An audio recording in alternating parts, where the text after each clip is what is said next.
So if you are needing a good dog ramp, let me show you some things that I really like about this one. See how my dog learns to use it and how convenient it really is.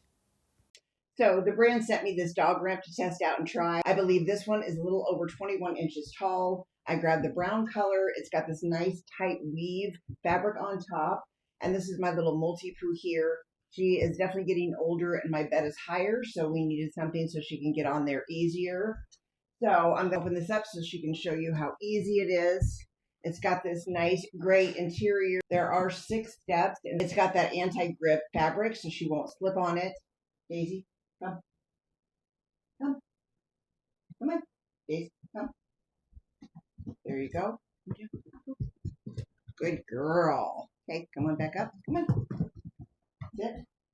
Good girl. So as you can see, she's got the hang of it pretty darn fast. This is definitely going to help her joints without having to jump up on my bed all the time.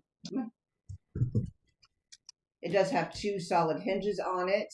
And then as I close it up, you're actually able to use this as like a side table or even like a plant stand, something like that. The only thing you have to do is put the wooden legs on them. Really nice. And then there's some little grippers on the bottom as well. So very simple setup. Very simple to train my dog to use this, and it looks really good too. So if you're checking this out, I definitely recommend it. Really good quality, and it looks great. So thanks for watching.